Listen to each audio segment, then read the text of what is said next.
Tonight's stories whisper from the darkest corners of home and mind. A noise in the night that isn't the house settling, a moon that bleeds every time she kills, and a voice on the phone that sounds just like your mother. 3 tales where safety turns to silence and silence means something's waiting in the dark.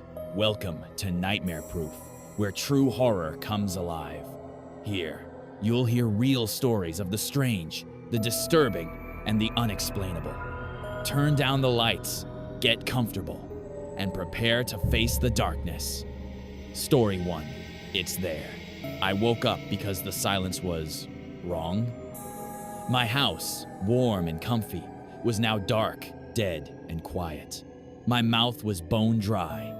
I stand up from my bed and grab a flashlight from my nightstand, about to go to the kitchen to get some water. That's when I hear something unusual. Tink, tink, tink, like glass against glass. What the hell? I look around and see nothing. I disregard it and walk out of the room into the corridor, hallway. That's when I hear something drag down the stairs. Not anything heavy, but light, like a pillow. What the absolute fuck is that? I shine the light down the stairs. Again, I see nothing. This is starting to freak me out. I walk down the hallway and grab my Colt 45 from the gun stand. There must be someone in here. I think out loud. I walk down the stairs. Hello? Something moves from the corner of my eye. I bring the pistol up. Who are you? I wait, but no response. I'll fucking shoot. Behind me, I hear something stutter across the floor. I look at the noise. It's just a mouse. God damn. Had me worried for nothing. I bring the gun down to my waist, walk to the kitchen. Why's the cabinet open? I reach and grab a glass, close the cabinet, and wash the glass. Fucking stupid mice.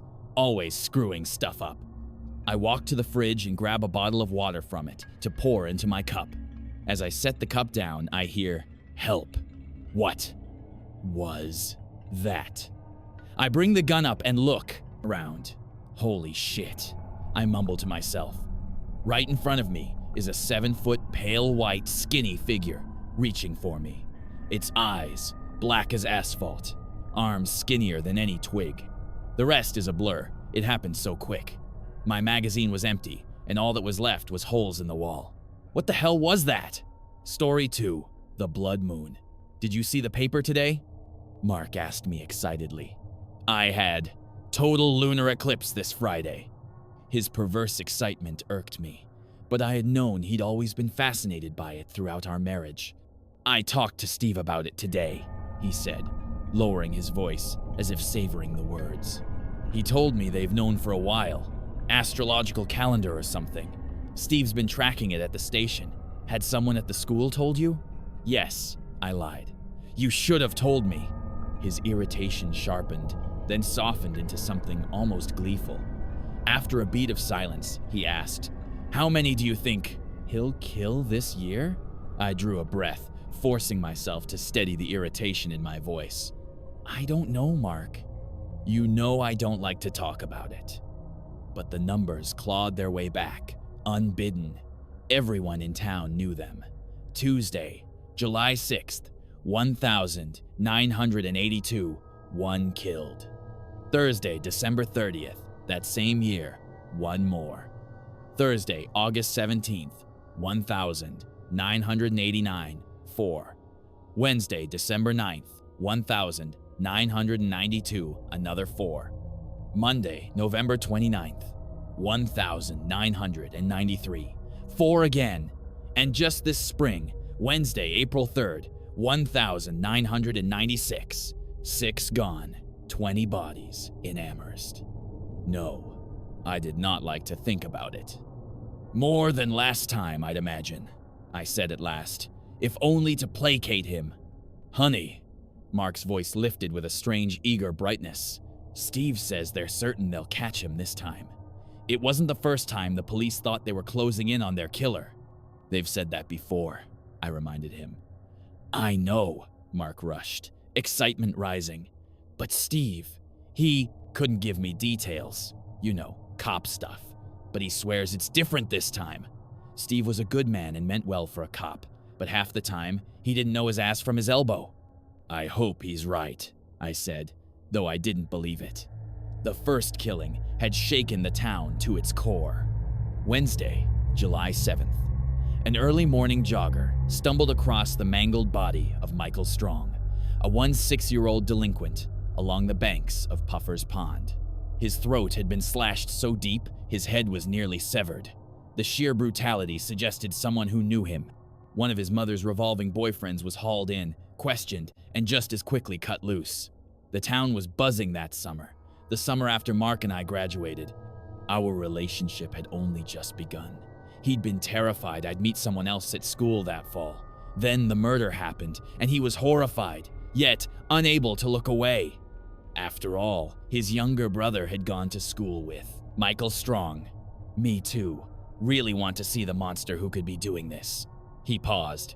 The bus is here. Tell Shar I love her. Will do. Love you. Love you too. I'll see you tonight. It was hard to believe Sharon was already 7. August 2nd, 1989. Still the hardest day of my life. 9 hours of labor. Each contraction, a tidal wave tearing through me. I remember clutching Mark's hand so tightly my nails left crescents in his skin, his voice steadying me through the pain. And then, at last, her cry split the air, sharp, fierce, alive. The nurse laid her on my chest, warm and squirming, and Mark's eyes brimmed with tears as if he'd never seen anything so perfect. Mark had always wanted a baby. I made him wait. First my undergraduate, then my master's. We married in the middle, his plumbing jobs keeping us afloat, while I scraped for lab grants that always came too late. When I finally told him we could try, the joy in his face was something I'll never forget. And Sharon, our Sharon, was the greatest gift we'd ever been given. Just over 2 weeks later, 4 students were butchered on campus. August 17th, 1989, the night of freshman orientation. Someone had slipped through an unlocked window on the first floor of Baker House, in and out, quick as a shadow. The girls, Lisa Rathbone, Shannon Armstrong, Tracy Lloyd, and Denise Derwick, had left the latch undone. It was enough. The killer started with Lisa and Denise, crushing their skulls with a hammer before the others even stirred. By the time Shannon and Tracy woke to the sound of hammers squelching brain, it was already too late. Their screams tore through the dorm, echoing down the hallways. But the orientation chaos and the lunar eclipse that had drawn so many students outside kept help from coming. By the time anyone forced the door, the room was a slaughterhouse. Lisa and Denise lay unrecognizable. Shannon wasn't in much better of a state. Tracy was still alive, barely, her body twitching as she slipped into a coma she would never wake from. Mark was horrified. And me, if it hadn't been for the pregnancy, I might have been there that night, working. That was the first time anyone began whispering about the pattern, how it might not be a coincidence at all. Michael Strong's murder, and then Chelsea Murphy's that December, had rattled the town. Both were brutal, senseless killings in a place that prided itself on safety. But they were treated as isolated tragedies, the kind of horror that struck once a generation. No one, at least not openly, spoke of the fact that both deaths had fallen on nights of a lunar eclipse. Mark would later claim that after Murphy's murder, he knew the killer only struck beneath an eclipse. But I knew he was lying. He hadn't seen it. I had. I recognized it immediately, though I never told him. To his credit, after the second murder, he was quick to call it what it was: a serial killer. It was the early 80 seconds, though, and every brutal crime was a serial killer's work, until months passed, then years, and the fear dulled. Even Mark let it slip from his mind. Until 89, then everything shifted. I rolled my chair back, opened the bottom drawer of my file cabinet, and the astrological calendar peered up at me. Friday, September 27th. The paper smelled faintly of dust and old coffee. The corners softened from years of being thumbed. It hadn't been a coincidence that Michael Strong and Chelsea Murphy were killed under lunar eclipses. Full eclipses that crossed over Amherst coincided with killings. Eclipses that missed the town did not. Partial eclipses produced nothing. For a while, I let doubt creep in. Maybe I'd been seeing patterns where none existed. Then Baker House. And now, September 27th glared back at me from the calendar, heavy as an omen. That old feeling twisted, stirring in my stomach. I swallowed hard, trying to push it down and to steady myself. 89 had been the year I began my doctorate, and the year panic swept the university. Security patrols doubled, curfews were enforced, and dorm windows were nailed shut. The campus they called the zoo fell silent. Thank God for our parents, whose babysitting let me return to the lab, and for Mark, by then a newly minted master plumber, who threw himself into work. When the school year ended without another attack, a memorial plaque was set in the ground outside Baker Hall. By the following year, the speeches grew shorter, the vigil crowd smaller, the memories dimmer. And by December of 1992, the murders had been all but forgotten. By then, I was teaching 100-level classes to rooms of glassy-eyed underclassmen. Finals were looming, the holidays hung in the air, and even after a lifetime in this town, the sight of it dressed for Christmas could still coax a smile from me. Yes, even that December. The bricks glowed warm against the cold. Lanterns burned in the town center and campus lawns. Sprouted Christmas trees and snowmen. We'd only been in our first house since February, but Mark made that first Christmas there feel enchanted. It was the kind of calm that settles in just before January and February bury the town beneath snowdrifts higher than windows, the wind cutting sharp at 10 below. My students, out-of-staters, internationals, and Eastern Mass kids alike, chattered with wide-eyed excitement about the coming lunar eclipse, calling it a Christmas miracle. I smiled and let them. I didn't have the heart to tell them what it really meant. I was grateful that none of my students were killed. None from the university. At all. Wednesday, December 9th. 4 Amherst College students had been laughing amidst a snowball fight on East Drive when the shooter struck. Jamal Navir, Elizabeth Hawkins, and Dorothy Freeman went down instantly, gunned down with precision no amateur could manage. Jacob Donnelly ran. The shooter clipped his shoulder, dropped him in the snow, and, while he begged and pleaded, put a final round in his head, execution style. It had stopped snowing earlier that afternoon. Steve, by then on the force, told Mark that if the flakes had kept falling, they might have been able to track the tires.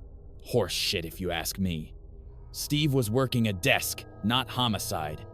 What they did have were 7 shell casings, all 45 seconds, from a Colt M1911. The manhunt exploded. The press gave the killer a name, the Blood Moon Killer. I don't know who coined it, but it stuck, spreading like wildfire. Police began dragging in every Amherst resident who owned a .45, interrogating veterans, burning through leads. And then, just after New Year's, the whole of UMass reeled when Professor Ian Lowe was arrested. A veteran, his service pistol conveniently missing, his wife refusing to confirm his alibi. Mark was stunned. We'd eaten dinner at Lowe's house just weeks before, over Thanksgiving. He tried to save face by insisting Lowe had always rubbed him the wrong way. Attractive men often did. The trial began that June, a full-blown circus. Reporters flooded Hampshire District Court. Western Mass had never seen anything like it. The police, the prosecution, the whole community believed they had their man. Lowe had lived in Amherst since '78. He was large, fit, a veteran. His gun was gone. He couldn't explain that away. They tried to tie all 10 murders to him. The details that didn't fit, that he wasn't in Amherst on July 6th, 1982, that he couldn't possibly have squeezed through Baker House's window, were conveniently left unspoken. I still remember the broadcast in September. Sharon was playing with Mark on the carpet as I watched the news. The defense had introduced a new witness, graduate student Kelly Horan. I knew her. I knew about her relationship with Lowe. I knew about his relationships with TAs, with staff, with anyone who batted an eye his way. It didn't take long before the prosecution's case started to fray. But as November neared and the next anticipated lunar eclipse approached, the town held its breath. One way or another, we would find out whether the Blood Moon killer was already in custody or still at large. Monday, November 29th, 1993. The moon had darkened to the deepest shade I had ever seen. Blood moon is a misnomer. It is usually a dull orange. But that night, it was nearly red, glowing like a burning coal as I drove home beneath it.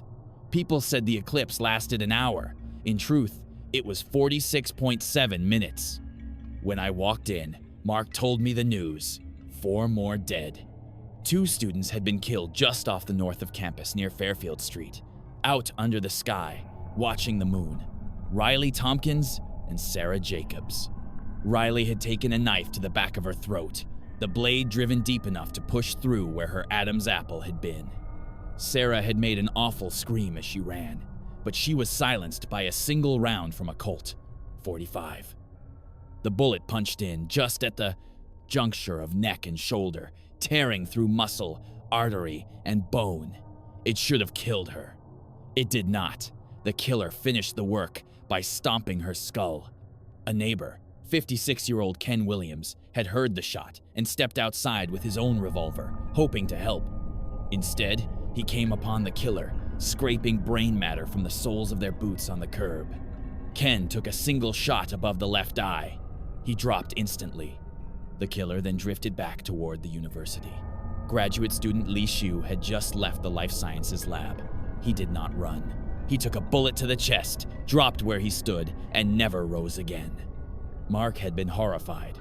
How could he not? I worked right there. I was horrified too, though for a different reason. I had known Li Shu.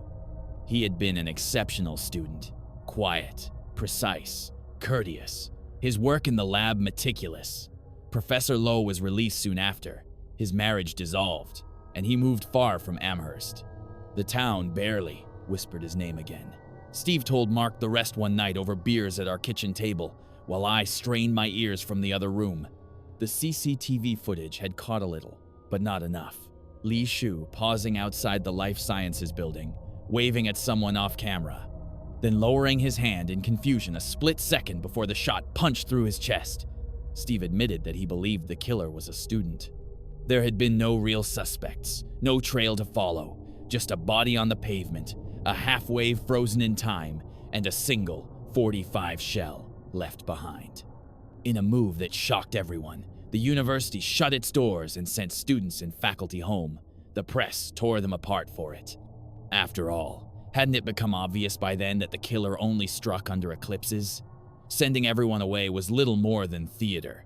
Worse, the police signed off on the decision before realizing they might have just delivered the killer back to whatever hometown he'd come from. Everyone could see it. They were desperate, grasping at straws, as lost as the rest of us. Mark, meanwhile, was transfixed, awestruck, horrified, fascinated, as if he couldn't look away from a fire even while it consumed everything around it. I was left with something else. The same hollow aftermath that always followed. A pounding headache, sharp and sour like a hangover. A creeping numbness that dulled the edges of thought. And, beneath it all, the crushing futility of knowing it would happen again. After those 4 deaths, the town's frenzy dulled. The headlines shrank, the nightly news moved on, and the chatter in grocery store aisles faded to silence. The case went cold. Another unsolved knot, consigned to rumor. The university, eager to wash its hands, erected yet another plaque, this one just off Governor's Drive, for the 3 students lost. No mention of Ken Williams. A middle-aged man didn't carry the same weight as students with futures ahead of them. His name slipped into silence. A footnote, if even that. Months without an eclipse bled into years. Sharon started school, and life found its strange rhythm again. My career in academia began to gather momentum just as Mark's plumbing business took off. We built a life that looked from the outside, almost enviable. A neat house, steady work, laughter at the dinner table. Mark longed for another child, a son, he said, to balance the scales. I managed to talk him out of it, sheltering behind the excuse of my career. Grants, research, conferences. I told him I needed time, but the truth was simpler and far darker. I couldn't imagine bringing another child into a world where the air itself seemed haunted, where shadows returned every time the moon burned red. One child was enough. One was already too much to risk. Nearly 3 whole years slipped by. We had moved into a larger, prettier house on Pine Hollow, ironically, just down the road from where Michael Strong had been butchered years before. The neighborhood near Puffer's Pond was quiet now, scrubbed clean of memory, though I could never quite forget. I buried myself in work, papers, and lectures piling one on top of another, until March crept in, almost unnoticed. It was then that the familiar sensation returned, settling into me with a weight I could neither shake nor name. It began in the gut, a hollow, gnawing. Not pain exactly, but an emptiness. My skin felt restless, my blood quickened, my thoughts turned jagged. I had learned to recognize it over the years, though no explanation ever followed. It was always the same, a slow, ravenous stirring that left me uneasy in my own body, as though I had been hollowed out and replaced with something that craved more than I could ever give. Wednesday, April 3rd, brought with it a flicker of hope. The eclipse that day would pass unseen, swallowed by the afternoon sky, and some whispered that perhaps this time Amherst would be spared. But hope, like every other illusion, dissolved quickly. Police and National Guard patrolled in droves, posted on every corner, and clustered in pairs across campus, hell, across the town. Their presence was loud, visible, meant to reassure, and yet it left blind spots large enough for a body to slip right through. The killer did just that. They walked unnoticed into the Mullins Center, where life went on as though nothing could happen under such heavy guard. Inside the women's locker room, amid the steam and hiss of the showers, Senior Chelsea McRae. The weapon was simple, domestic, no larger than a dinner knife, yet sharp enough to punch through bone. It was driven upward with such force that the blade lodged to its hilt in her jaw, pinning her scream where it started. Water continued to run, curtains drawn, steam swirling lazily through the tiled room. For several long minutes, her body went undiscovered, the scene hidden in plain sight while the killer slipped away. Only when another girl pulled back the curtain, after seeing blood, did the silence finally break, and the air filled with the screaming that never really leaves you once you've heard it. Students and staff poured from the Mullins Center in a blind surge, bodies colliding, voices shrieking, while the authorities stumbled over themselves to cordon the exits, to push inward, to simply make sense of the chaos. In the crush of it all, the killer moved unnoticed. Their hand twitched against the grip of the concealed .45, an almost uncontrollable urge to fire into the crowd. Why didn't they? Perhaps some primal reflex of self-preservation intervened.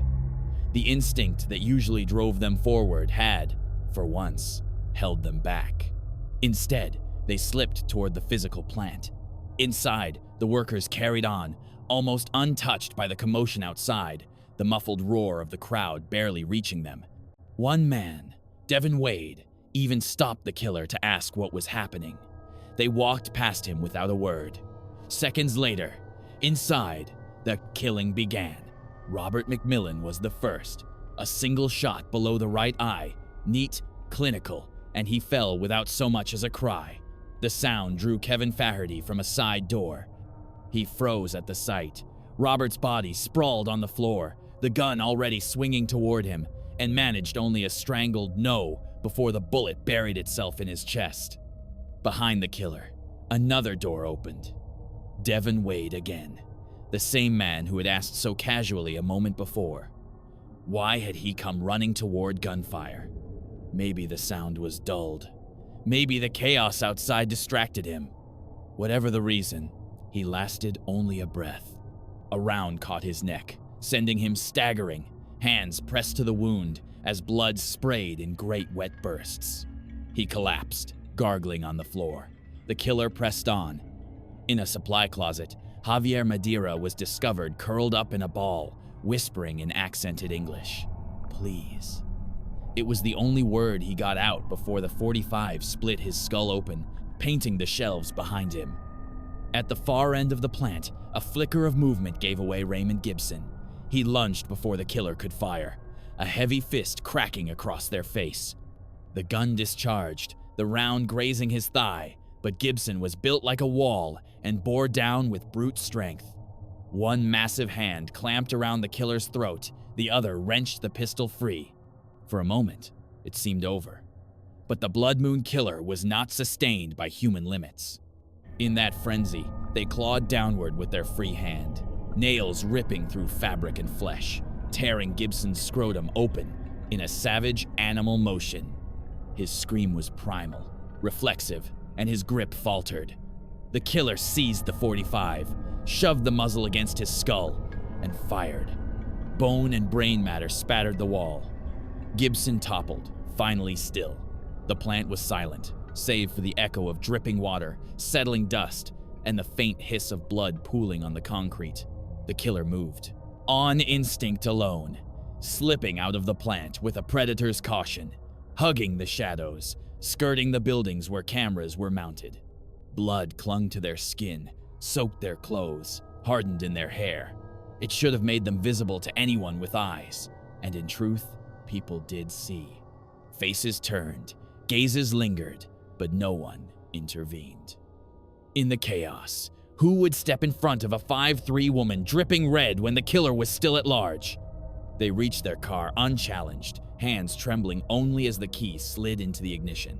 That same nameless force that had driven the slaughter pulled them onward, down Long Plain Road, where they veered off and waded into the brook.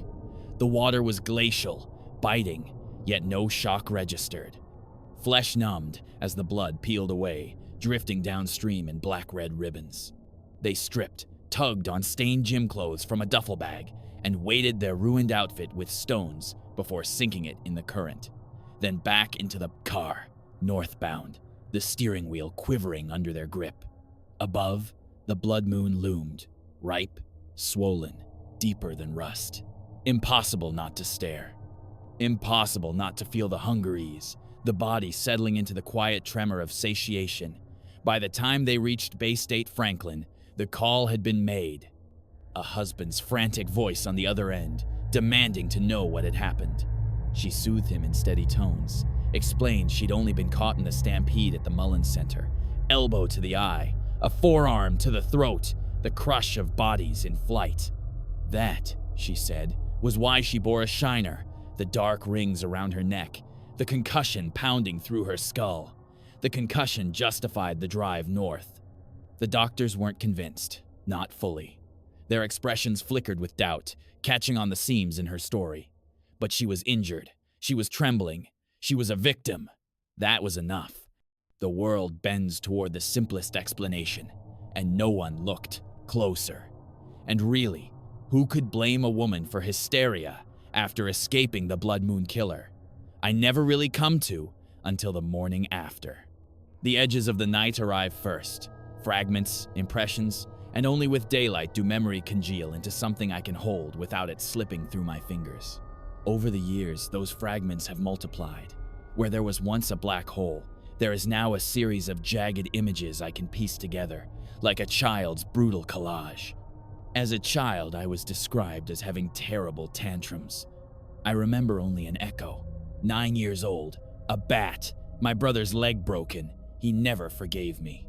I never forgave myself once the story was told aloud and sealed into the family record. In middle school, there was a sleepover, Shelley Thomas, and I woke to a frenzy I could not name. The police were called. I was taken for observation and released, the adults shrugging it off as a fleeting aberration. They saw me. They didn't see what pushed me. For a long time, I tried to contain it. I would lock myself in the house on nights when the moon threatened blood, pad the windows, and chain the doors. The ravenous thing in my gut, however, paid no attention to locks. It boiled until it burned through.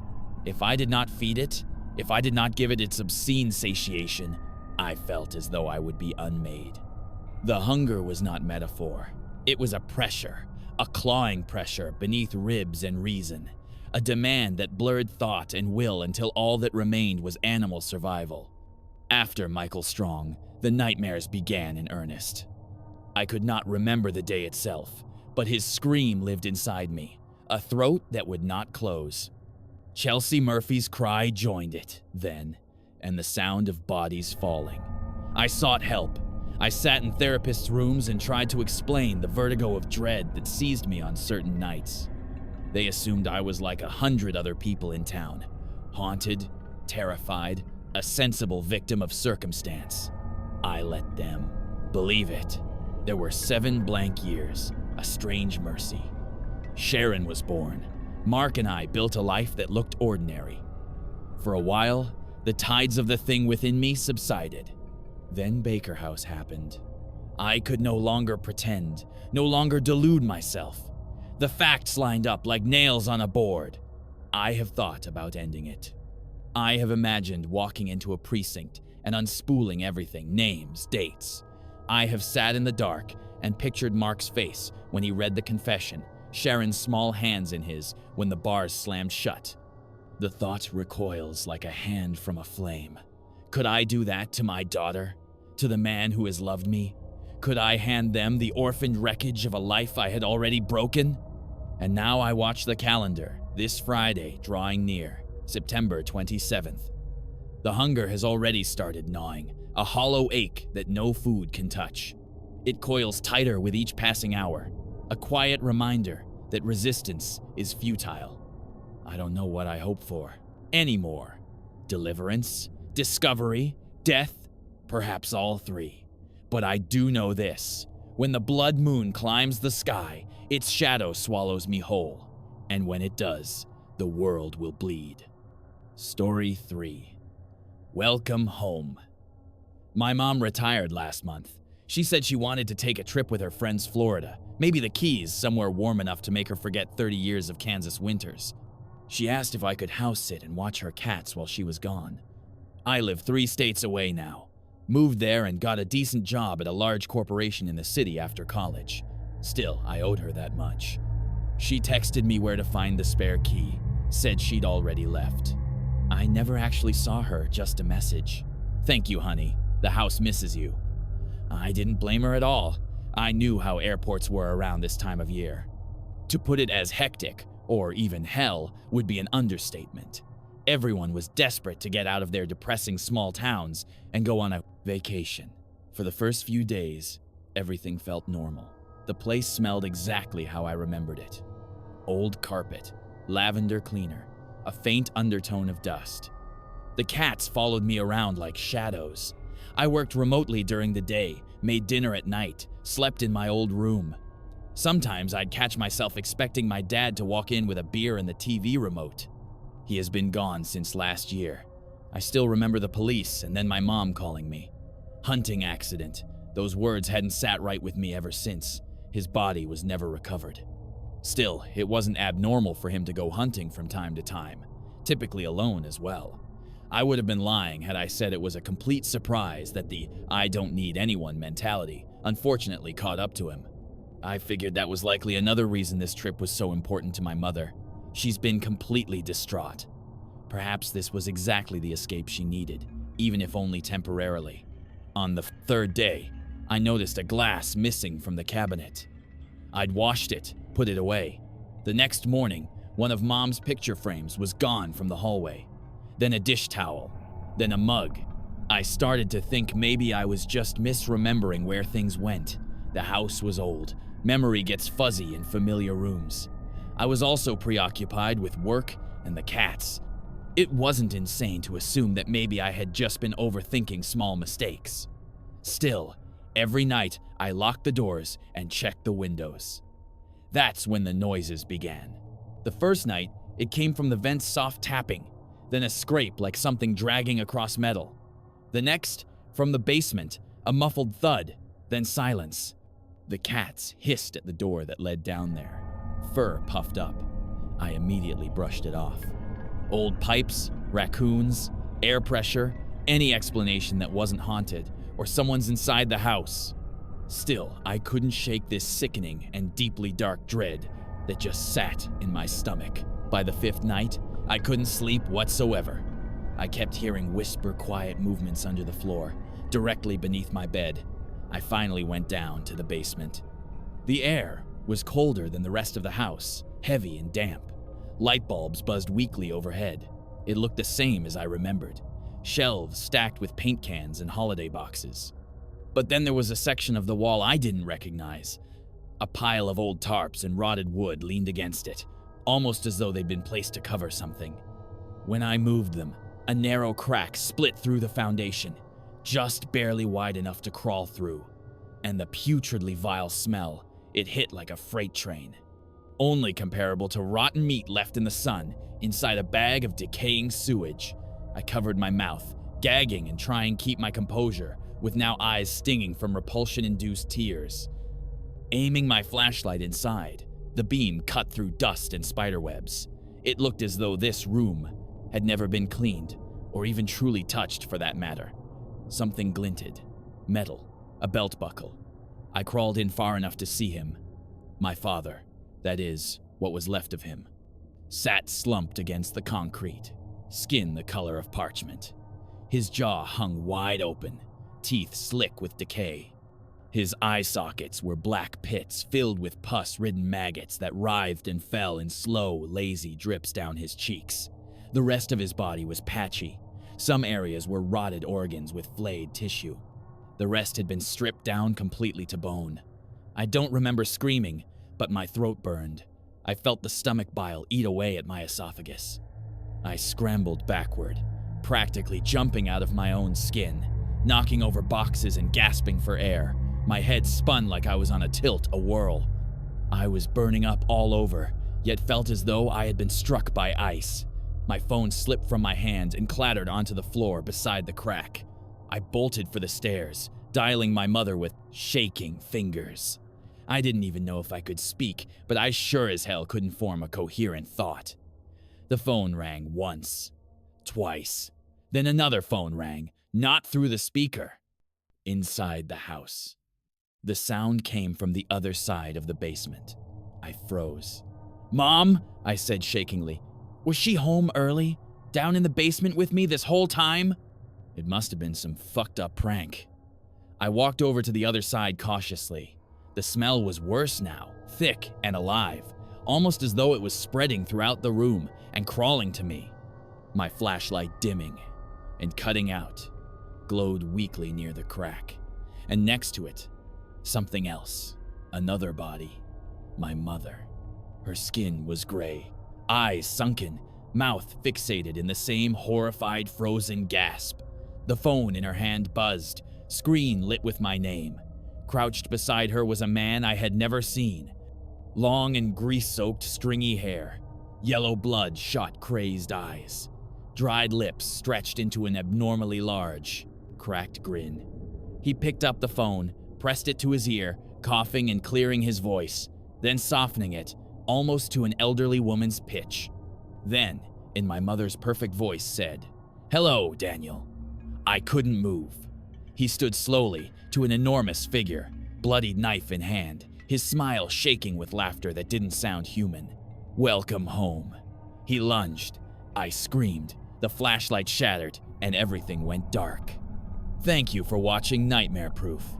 If you enjoyed these stories, don't forget to like, subscribe, and share to keep the nightmares alive. Have a story of your own? Send it in, and you may hear it here next time. Until then, sleep well if you can.